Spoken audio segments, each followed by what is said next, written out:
I'll show you a couple of adjustments that are possible. The first one is for balance, and I mentioned before, when I was talking about hanging the clock and positioning it, I talked about the relative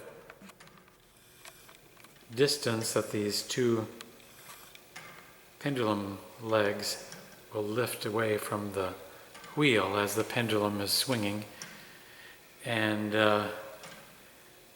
if that should ever change, which it's rare, but it's possible, in maybe if there's an extreme shift in the weather and the humidity, it may be possible for the pendulum to get off balance, so that one of these levers lifts up, way high, maybe like that, and then the other one just barely lifts up. So it's uneven looking. And actually, the clock can withstand an awful lot of shifting and changing and still run just fine. But if you ever notice the pendulum stops swinging and the clock is wound, doesn't need winding, but for some mysterious reason it stops, and you start it up again, and the ticking starts up, the wheel turns and moves, but the clock for some reason stopped. Take a look at these two legs and see if they're lifting an equal amount. And the way you adjust for that, if you want to change it, is by moving this string out on the tip of the pendulum. That's where this little weight hangs from. That's a little balancing device. You can move that to the right or to the left to change the balance. Now I've put a little pencil mark right there on the pendulum shaft, which is the place where this should be hanging from, at least to begin with. I maybe should have mentioned that in the directions for hanging the clock, but I don't think this will get out of position. I don't think it will slide during shipping. I don't think there'd be any reason for it to happen, and it's on there fairly tight, so that shouldn't be a problem. But if you ever do move it, or if it gets taken off, then you know about this place where it should be put back on.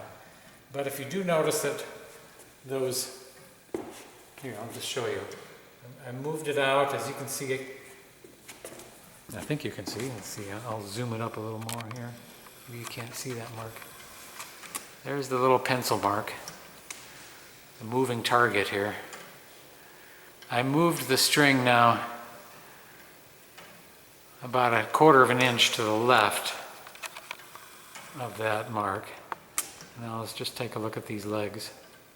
The one on the left lifts up about 3/4, and the one on the right lifts up about 1.5 inches, looks like. So you can see that they're a little bit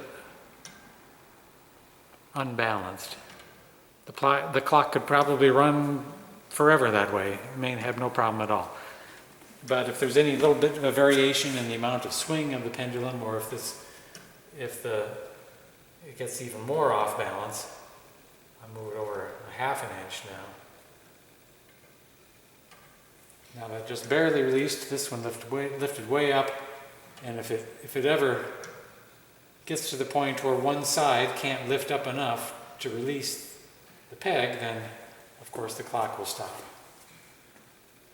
So that's just a little illustration of what you can do if you do notice that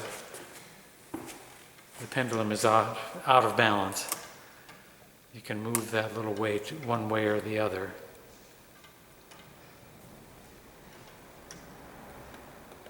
Now the other main adjustment for the pendulum is up above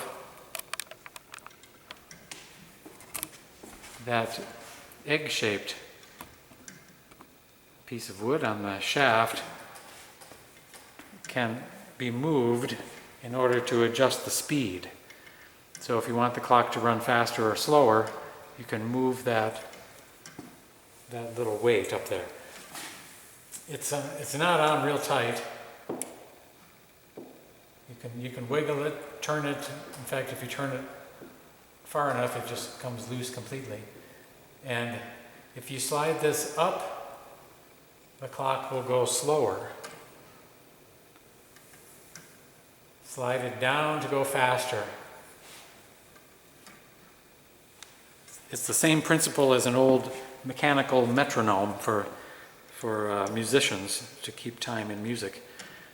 That's the same type of compound pendulum that this is, with the weight up above to slide it up to go slower, down to go faster. And you can move it, if you move it about a quarter of an inch, that will make quite a bit of difference, maybe 10 minutes a day, maybe more. So you just have to experiment. I'll try to have this set close to being exactly right, but it's possible it can get moved during transit.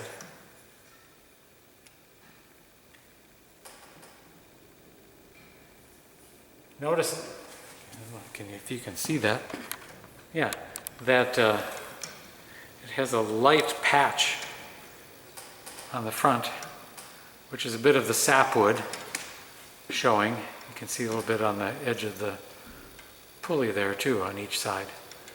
I like to have some sapwood showing to highlight different parts. The hands are the same way, and you can see on this ball knob on the front, it's got a patch of light sapwood on it too. Just kind of accentuates the motion, having that contrast in the wood color. And so if you have that light patch of wood facing straight out away from the wall, that's the best position. I think it looks the best, plus that's where that knob is the most tight on the vertical shaft. And the other little adjustment that will probably never be necessary, I'll just show you, is this knob on the front. If you turn it one way or the other, you can see how it's raising or lowering that pendulum shaft there, that cross piece that the strings hang from. So I'm kind of lifting up the front of the pendulum or lowering it, which affects the tilt of the pendulum. And on some of my clocks, that's more crucial because the pendulum swings may be really close to some of the weight strings. But on this clock, it's not so important. But I can, oops, wrong knob. I can turn it one way or the other so that the plane that this curved piece swings in is roughly parallel to the wall. And I'll move the camera on the other side. This is all just extra detail. There'll probably never be anything you need to know, but it's interesting. If I turn that knob up there one way or the other, you can see how it affects the tip of the pendulum, the tip of the curved shaft. I'll stop the motion for a second. Now I'm going to move that string. You can see how that moves the end of that curved shaft towards the wall or away from the wall. Which for some of my clocks, that's really important to be able to adjust that. But for this one, I don't think you'll ever need to do it. It'll come positioned the way it should be, and it shouldn't ever need to be moved.